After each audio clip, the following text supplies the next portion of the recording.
오늘은 어린이 주일입니다. 우리의 자녀들이 우리보다 더 여호와를 잘 경외하고 또 우리보다 더 많은 하나님의 은혜와 사랑을 받기를 축원합니다. 하이 패밀리라고 하는 가정 사역원이 있습니다. 이 대표되는 목사님이 이런 간증을 하였습니다. 자기가 알고 있는 조 장로님이라는 분이 계시는데, 이분은 말단 공무원으로 시작해서 아주 높은 고위 공무원을 지냈습니다. 그러다 보니까 선 후배들이 전부 다 선망의 대상으로 바라보고 직장 생활과 사회 생활에서 아주 모든 사람의 본이 되었습니다. 그런데 이 사람이 가정에서 아들과의 관계가 원만하지 못했습니다. 그래서 서로 대화도 안 되고 이 아들이 반항심도 생기고 그런 겁니다. 어느 날 이 어머니가 아들 방을 청소를 하다 보니까 거기에 메모지에 아버지를 죽이고 싶다, 이 메모지를 발견했습니다. 부부가 큰 충격을 받았습니다. 도대체 우리 아들이 왜 이럴까? 우리가 뭘 잘못했나? 그런데 이 장로님이 신앙인이기 때문에 뭔가 내게 문제가 있겠다, 자신을 살펴보자. 전에는 돌이켜보니까 아들에게 맨날 꾸지람하고 책망을 해서, 나를 봐라, 내가 말단 공무원에서 이 고위 공무까지 하고 내가 얼마나 노력을 했는데 너는 왜 공부를 노력하지 않니? 왜 이런 잔소리, 꾸지람, 더 열심히 해라, 더 노력해라, 이런 소리만 늘 하고 아들은 듣기 싫어하고, 그래서 대학에 떨어졌어요. 재수해서 또 떨어졌어요. 지금 3수째 하고 있어요. 그런데 아버지를 죽이고 싶다, 내게 문제가 있다, 이렇게 생각하고 두 가지를 결정합니다. 하나는 내가 올바른 아버지가 되고 싶다. 그러기 위해서 아버지 학교라고 하는 그 학교를 가서 아버지에 대한 것을 배우기 시작을 했습니다. 그리고 그때부터 또 아들에게 절대로 잔소리하지 않기로 했어요. 그래서 성경대로 자기가 이 아들을 축복해 주는 일만 했습니다. 학교 가는데 딱 품에 안고 우리 아들 최고 한마디씩 해주고, 자, 하나님 너를 사랑해, 이렇게 축복 한마디씩 해주었어요. 그런데 아버지 학교에서 이런 숙제가 있었던 모양입니다. 갈등 있는 그 자녀에게 편지를 써라고 그래요. 그래서 편지를 썼습니다. 아들이 사랑스러운 20가지, 이렇게 가지고 그것을 딱 적어서 아들에게 편지로 보냈습니다. 근데 아들이 그 편지를 받았습니다. 그리고 아버지가 자기에게, 전에는 맨날 잔소리만 하던 아버지가 포옹을 해주지 않나, 그리고 우리 아들 최고라고 말을 한 번도 해보지 않았다, 이 못난 자식 너는 왜 그러냐 하고 자꾸 그러던 이 아버지가 너는 잘할 수 있어, 이런 말을 해주지 않나. 그리고 편지를 딱 받았다 이겁니다. 그래서 그 다음 학원에 딱 갔다 오더니 자기 방문을 잠가버리더래요. 그 방 안에서 뭘 하는지 부부가 그냥 끝까지 기다리기로 했어요. 저 아들을 우리가 정말 잘못 기른 것 같다, 우리가 조심하자 하면서 기도만 했습니다. 오랜 세월이 흘러서 수능이 보는 날이 됐어요. 그런데 수능 보러 가는 날 아들이 한 번도 하지 않은 말을 했습니다. 그동안 괴롭혀서 죄송합니다, 그 얘기를 했어요. 그래서 이 부부가 수능 보러 간 그 아들이 이 말이 가출하겠다는 소린지 자살하겠다는 소린지 유언 같기도 하고, 도대체 이 말이 왜 그렇지? 불안하기도 하고 초조하기도 하고, 그리고 도리가 없어서 내 기도만 했어요. 그리고 수능이 잘 보든 못 보든 돌아오기를 기다리는데 저녁이 되니까 수능을 마치고 아들이 돌아왔어요. 그래서 이 아들에게 어때, 수능은 잘 봤니? 하니까 아들이 하나 틀렸습니다. 그랬더니 그래서 아들이 서울 명문대 법대의 수석으로 합격했대요. 아버지 아들의 갈등을, 그리고 아버지의 사랑을 느낀 순간에 내가 전에는 반항심으로 공부도 하기 싫고 공부도 안 됐는데 내가 아버지를 위해서라도, 어머니를 위해서라도 내가 이렇게 살아서 안 되겠다, 공부해야 되겠다고 문을 걸어 잠그고 아주 결사적으로 공부를 했던 모양입니다. 우리가 살고 있는 이 시대는 부모와 자녀 간의 갈등이 매우 큰 시대입니다. 부부 간의 갈등도 마찬가지지만 부모 자녀 간의 갈등이 아주 큽니다. 도대체 부모와 자녀 간에 소통이 잘 안 됩니다. 부모가 아무리 말을 해도 그들이 들으려고 하지도 않고 고치지도 않습니다. 자식들이 한 말을 끼어버서 들어보려고 하는데 무슨 말을 하는지 자기들끼리 이상한 말들만 하고 그 말들을 알아들을 수도 없고, 그리고 오히려 부모를 왕따시키는 것 같고, 정말 거리는 점점 멀어져 가고, 애들이 또한 참을 줄도 모르고 양보도 없고 이기심만 가득 차고 자기밖에 모르는 그런 자녀들인 것을 우리가 깨닫게 됩니다. 이런 자녀들을 우리가 어떻게 해야 되느냐 이겁니다. 그렇다고 우리는 계속 갈등 속에서 살아야 되는가? 우리는 잘할 때 그렇지 않았다, 너희들은 왜 그러느냐고 계속해서 우리 시대의 얘기를 하면서 너희들이 잘못했다고 책망하고 지적만 해야 되느냐 이겁니다. 성경은 뭐라고 하는지, 오늘 성경을 살펴보면 우리 자녀들에게 대해서 먼저 자녀를 축복해 주라고 성경은 말합니다. 오늘 본문 민수기 6장 22절을 다시 읽어드립니다. 여호와께서 모세에게 말씀하여 이르시되 아론과 그의 아들들에게 말하여 이르기를 너희는 이스라엘 자손을 위하여 이렇게 축복하여 이르되 여호와는 내게 복을 주시고 너를 지키시기를 원하며 여호와는 그의 얼굴을 내게 비추사 은혜 베푸시기를 원하며 여호와는 그 얼굴을 내게로 향하여 드사 평강 주시기를 원하노라 할지니라 하라. 그들은 이같이 내 이름으로 이스라엘 자손에게 축복할지니 내가 그들에게 복을 주리라. 그래서 하나님께서는 이스라엘 자손에게 복을 주고 싶었어요. 복을 주고 싶어요. 우리 모두에게 하나님은 복을 주기를 원하셔요. 천지를 창조하고 인간을 창조한 이에게 제일 먼저 하신 일이 인간에게 복을 주셨다고 그랬어요. 복 주시기를 원하는데 그냥 복을 준 게 아니라 누군가가 기도를 해야, 복을 빌어줘야 그 소리를 듣고 하나님이 복을 주는 거예요. 그래서 이스라엘 자손에게 복 주기를 원해서 하나님이 모세를 불렀습니다. 총 지도자 모세를 불러서 아론과 그 자손들, 그러니까 제사장들에게 내 백성 이스라엘 백성을 축복하라고 해라, 복을 빌어주라고 해라. 그러면서 그 복에 이런 복을 빌어달라고 하고 그 조건까지, 제목까지 가르쳐 줍니다. 24절, 여호와는 너에게 복 주시고 너를 지키시기를 원하라. 하나님, 우리 이스라엘 자손에게, 우리 자녀에게 복을 주옵소서, 우리 자녀를 지켜 주옵소서. 그 다음에 우리 자녀에게 은혜를 베풀어 주옵소서, 우리 자녀에게 평강을 주옵소서. 이렇게 복을 빌어라. 그러면은 내가 그 기도를 듣고 그 축복 빌어주는 그 소리를 듣고 내 백성에게 그렇게 복을 주겠노라. 이렇게 약속을 한 겁니다. 오늘 이 시대도 하나님은 우리의 자녀들이 축복받기를 원하고 계십니다. 그렇기 때문에 우리도 그 하나님의 뜻을 알아서 하나님은 우리를 통해서 우리 자녀가 축복해 주는 것을 원하고 그 부모의 자식을 위한 축복의 기도를 듣고 그 자녀를 축복해 주시려고 하고 있는데 우리 부모들은 축복하는 것을 아주 인색하거나 잘 하지 않는다 이겁니다. 예수님도 어린이들을 축복해 주는 것을 좋아하셨습니다.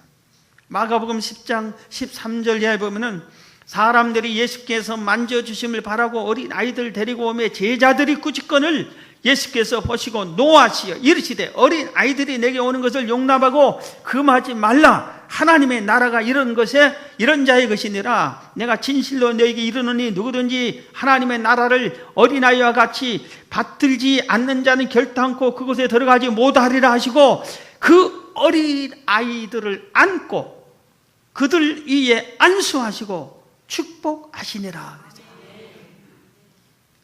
예수님을 따르는 무리들이 예수님으로부터 은혜 받고 축복받기를 원했어요. 그런데 자녀 있는 부모들이 자기 자녀들을 데리고 와서 예수님, 우리 자녀에게 머리에 손 한번 얹어주면 좋겠다, 우리 자녀 한번 얼굴 한번 만져주면 좋겠다, 이런 마음에 예수님 곁으로 자녀를 데리고 가는데 애들은 그걸 압니까? 응아응아하고 울고 까불고 난리치니까 제자들이 지금 무슨 일을 이렇게 방해하냐고, 왜 우리 주님을 괴롭히려고, 데리고 가라고 그렇게 꾸짖었습니다. 그러니까 예수님이 노하셨다고 그랬어요.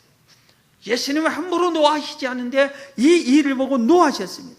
그리고 제자들을 책망했어요. 어린아이들이 내게 오는 것을 금하지 말라. 그들이 비록 어린이여서 소리 지르고 까불고 넘어지고 엎어지고 그래도 내게 오는 것을 금하지 말라. 천국은 이런 어린아이들의 것이다. 이 어린아이 같지 않은 너희 천국에 갈 수 없다.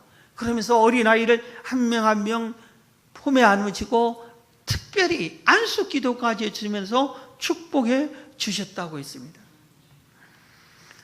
우리도 우리의 자녀들을 축복해야 됩니다. 믿음으로, 말로, 기도로 우리는 순간순간 우리 자녀들을 축복해야 됩니다. 그러면은 하나님이 우리의 말을 듣습니다. 우리의 기도를 듣습니다. 그리고 우리의 자녀들을 축복해 줄 줄 믿습니다. 그 다음에 우리가 우리의 자녀를 어떻게 해야 되냐? 두 번째는 주의 교훈과 훈계로 양육해야 됩니다. 부모는 자녀를 양육할 의무를 가지고 있습니다. 잘 키울 의무가 있어요. 에베소서 6장 4절에 또 아비들아 너희 자녀들을 노엽게 하지 말고 오직 주의 교훈과 훈계로 양육하라 했어요. 자녀들을 양육하는 방법에 제일 먼저 주의를 준 게 자녀를 노엽게 하지 말라 이겁니다. 부모가 자녀를 꾸지람을 하고 책망을 하고 훈계를 하고 권고를 할 때 어때요?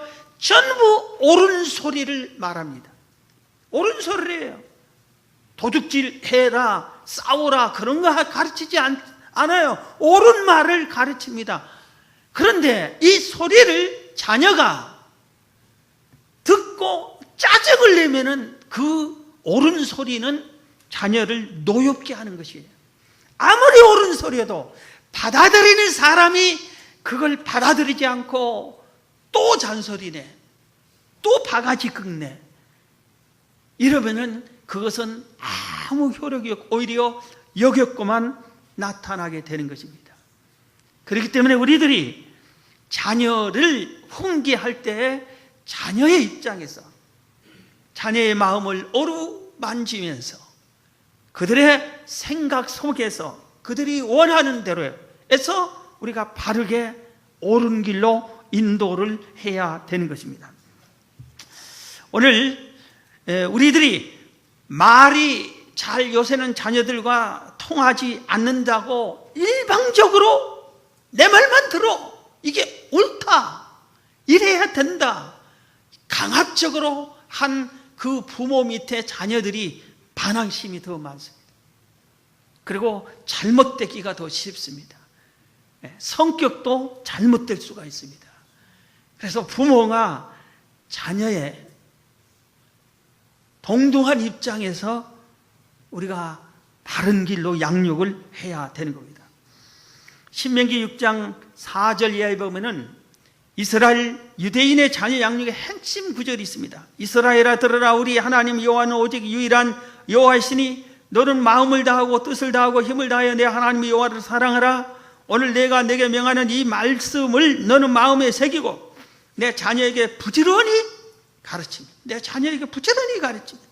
집에 앉았을 때든지 길을 갈 때든지 누워있을 때든지 일어날 때든지 이 말씀을 강론할 것이며 너는 또 그것을 내 손목에 메어 기호를 삼으며 내 미간에 붙여 표로 삼고 내 집 문설주와 바깥문에 기록할지니라 그랬어요.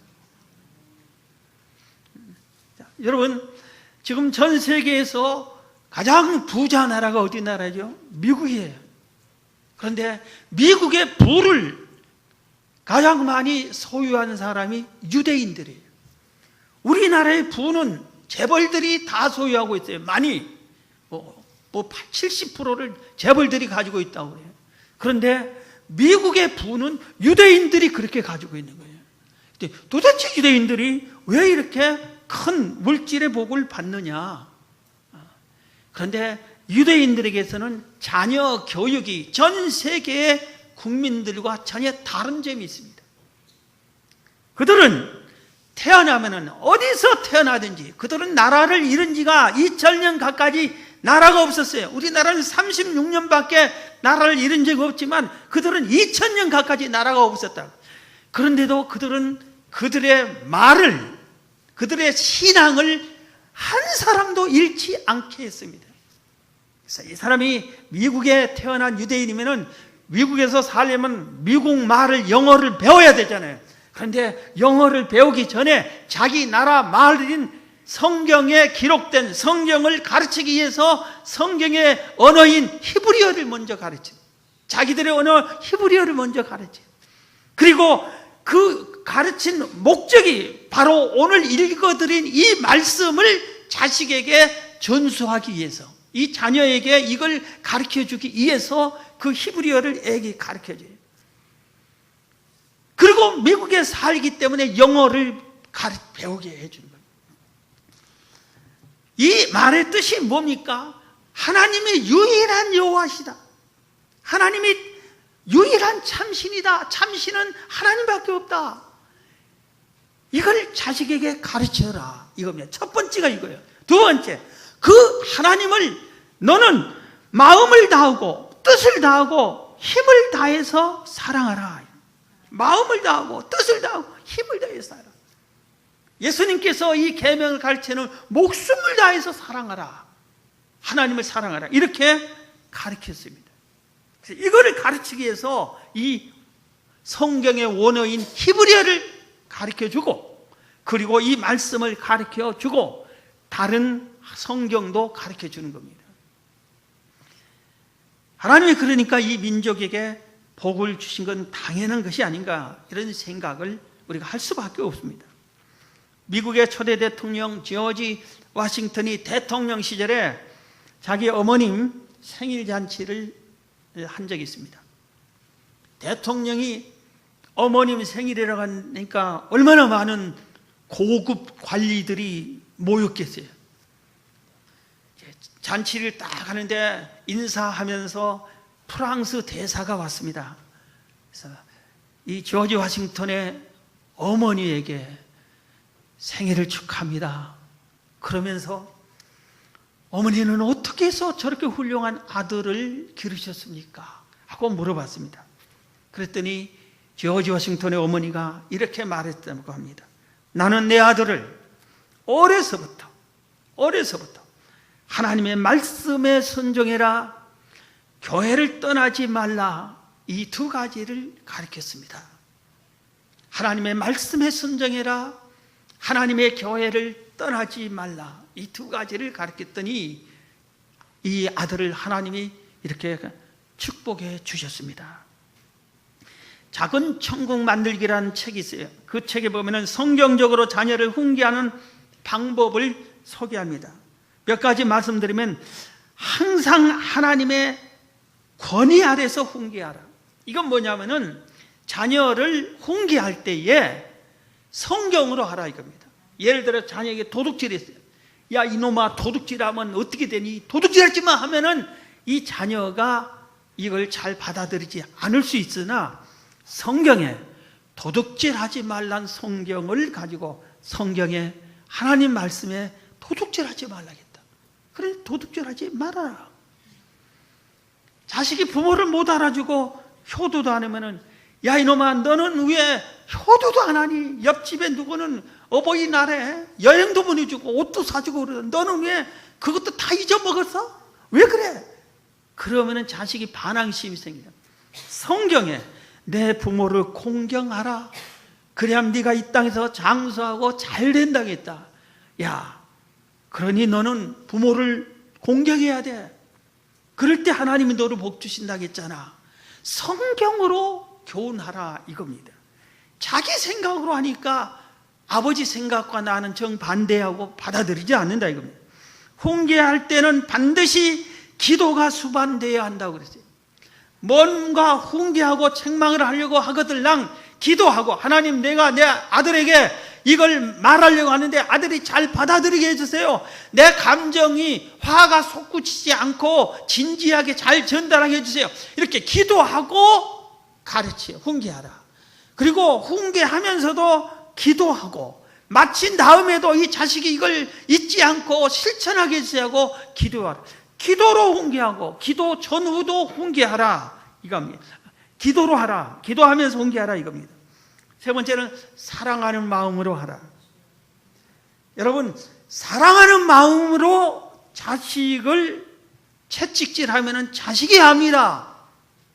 분노하는 마음으로 채찍질하는 것과 사랑하는 마음으로 채찍질하는 것은 자식이 다 합니다. 그것은 감정이 다 그렇게 전달이 됩니다. 그렇기 때문에 우리는 사랑하는 마음으로 자녀를 훈계해야 된다. 그 다음에 일관성이 있어야 돼. 일관성으로 똑같은 문제로 어느 날은 이렇게 해도 된다, 어느 날은 저래야 된다, 이렇게 하지 말라고 합니다. 그 책의 내용 중에 종합적으로 한 가지를 이렇게 본다면은 부모가 본을 보여야 됩니다.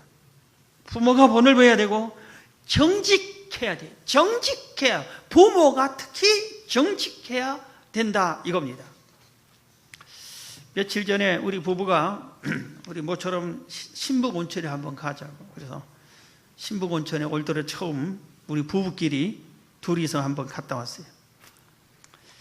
거기 우리 여전대, 일여전대 회원들이 수시로 모시고 갔던 그곳입니다. 거기는 노천탕이 있어요. 그래서 산을 보면서 온천을 할 수 있어요. 거기서 노천탕에서 딱 이렇게 있는데 할아버지, 아버지, 두 아들이 4명이 노천탕으로 왔어요. 그런데 그 두 아들은 하나는 4살인가 5살쯤 돼. 그리고 하나는 터울이 큰 것 같아요. 4학년인가 5학년인가 된 것 같아요. 그러니까 터울이 있죠. 그런데 할아버지가 이 손주 녀석이 너무 사랑스러운가 봐요. 온갖 것을 막 옆에서 막 이래. 그러면서 이 애가 막 물이 좋아서 텀벙텀벙하고 막 어쩌고 하다 물도 먹고 막 이러니까 할아버지가 옆에서 자기 그 어린 손자에게, 야, 이 물 먹으면은 이 물 속에 거미가 있어. 이 거미가 와서 너를 물 먹을 때 네 속에 돌아서 너를 꽉 물어 죽여. 그러니까 절대 물 먹지 마. 이 물 속에 거미가 있어. 그래 옆에 있는 아버지가, 아버지 그렇게 하면 안 됩니다 하고, 거미가 아닌 게 아니라 이 물이 더러워. 그러니까 먹지 마. 그래야 될 텐데 아들은 이 아버지도 한술 더 떠 같이 쿵짝이 돼서, 너 그 무슨 만화 보니까 무슨 거미 있었지. 그 거미가 이 물 속에 있어. 물 먹으면 안 돼. 막 그렇게 얘기를 하는 거예요. 아들이 이 4살짜리가 시큰둥해. 믿지를 않아요. 참 우습다 한 것 같아요. 말은 안 했는데.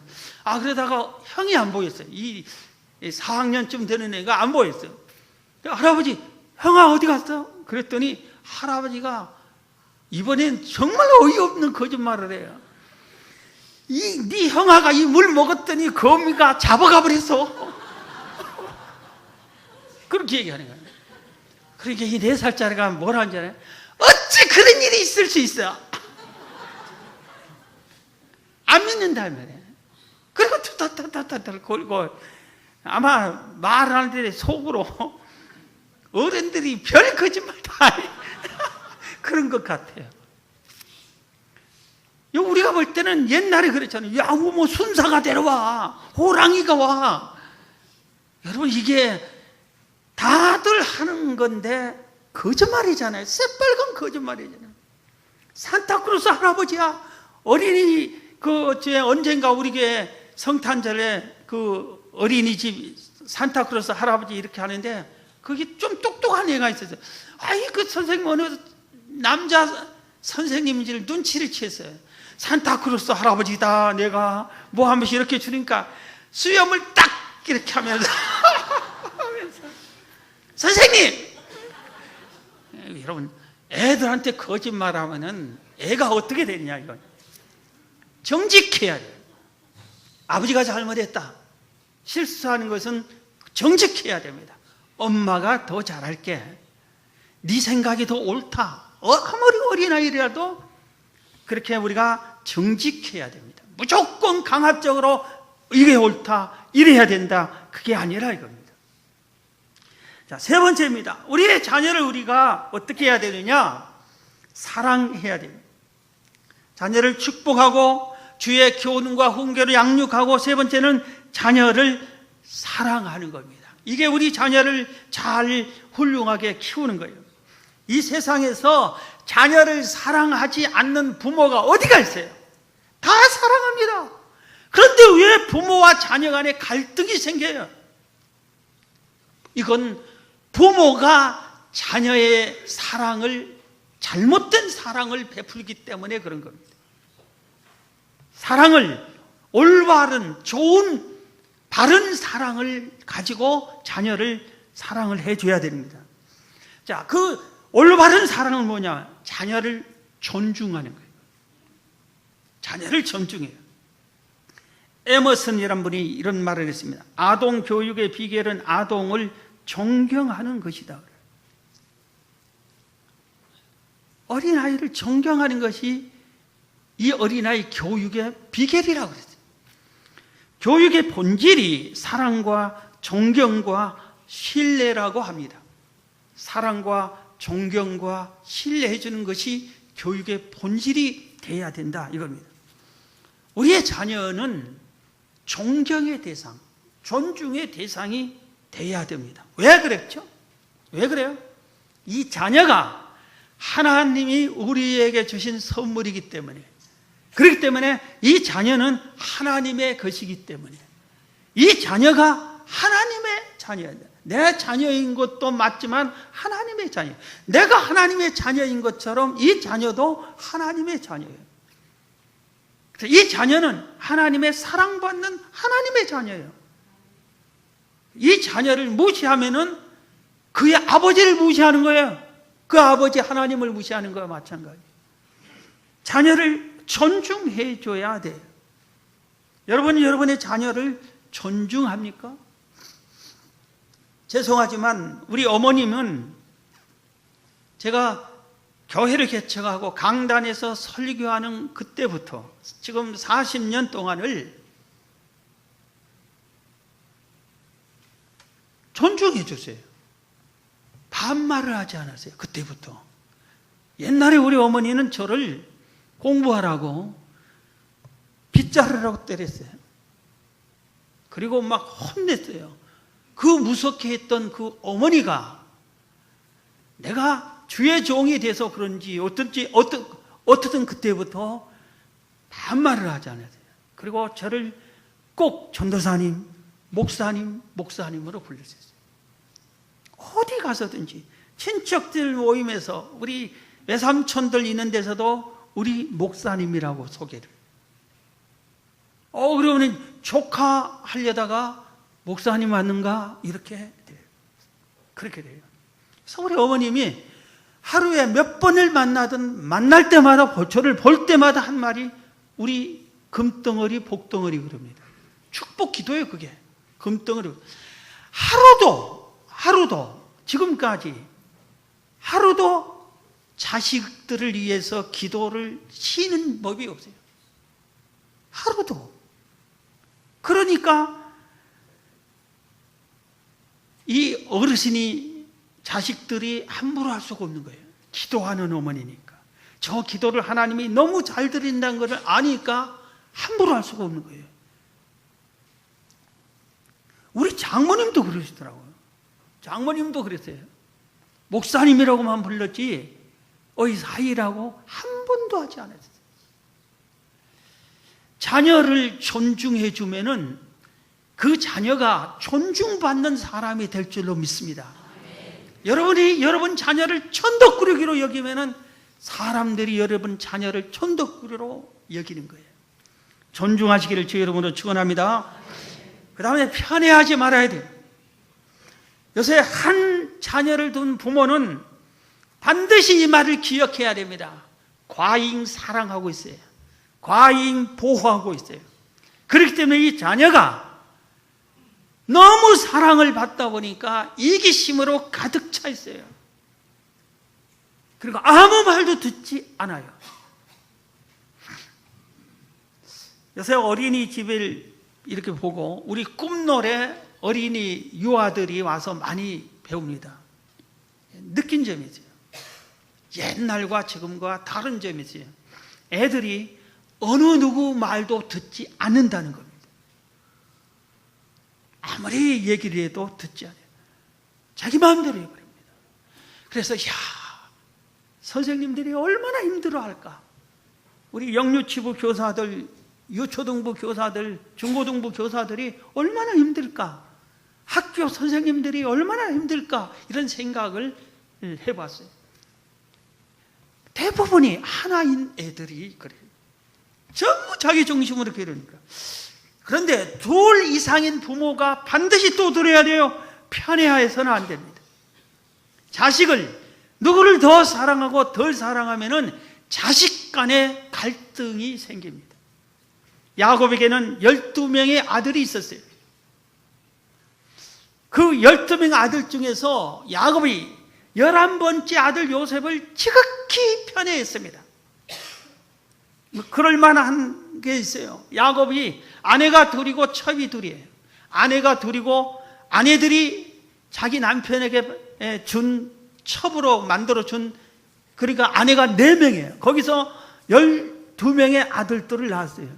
근데 야곱이 처음부터 결혼하고 싶은 여성이 라헬이에요.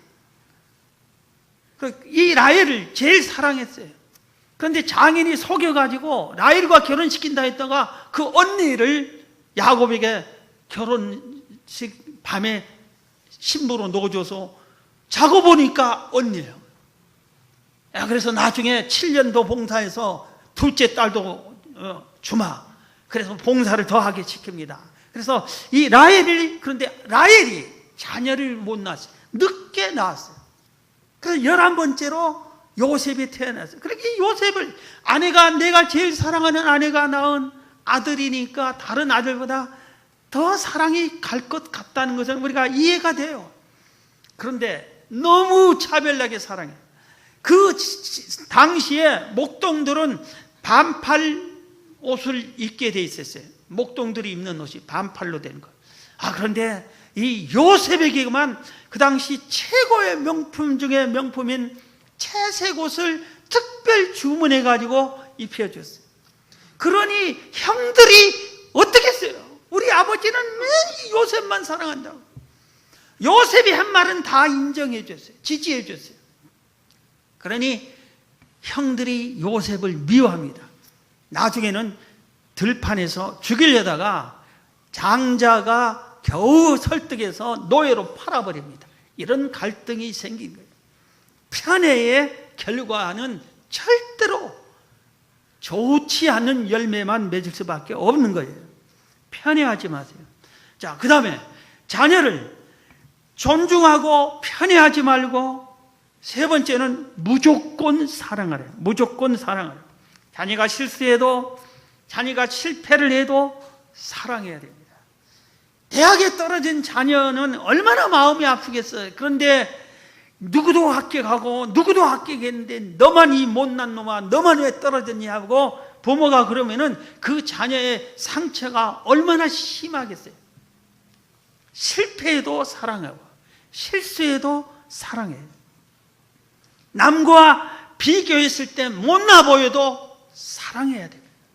그래야지 이 자식이 제대로 인간답게 성장할 수 있는 거예요.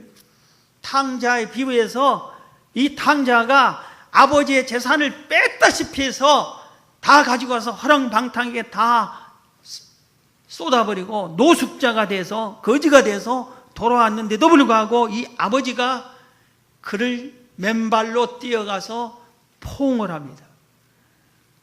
그리고 여러 가지 있는데 가락지를 끼워줍니다. 이 가락지를 끼워준다는 것은 그 시대에 상속자로 삼겠다는 겁니다. 가락지를 끼워주는 것은 내 재산을 너에게 주다. 큰아들이 있는데도 그런 의미로 자기 모든 것을 탕진한 그 실패한 자식을 돌아오니까 이렇게 환영해 주는 거야. 여러분, 이 사랑받은 탕자가 또다시 탕자가 됐을까요? 또다시 아버지를 배신하고 밖으로 뛰어나갔을까요? 아닙니다. 완전히 새 사람이 되고 그 가문을 일으켜 세웠을 것입니다. 여러분, 우리 자녀는 사랑의 대상이에요.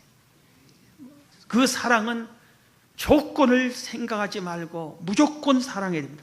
마지막으로 이 자녀를 위해서 우리가 기도해야 됩니다. 부모가 기도하는 자녀는 망하는 법이 없다고 그랬습니다. 오늘 유아 세례가 있고 우리 한마음 축제 동영상도 있고 하는데 오늘 말씀을 여기서 마치고 헌금 기도를, 헌금 찬송을 이 동영상 부모가 기도해야 되는 걸로 하면서 헌금 순서를 갖기로 하겠습니다.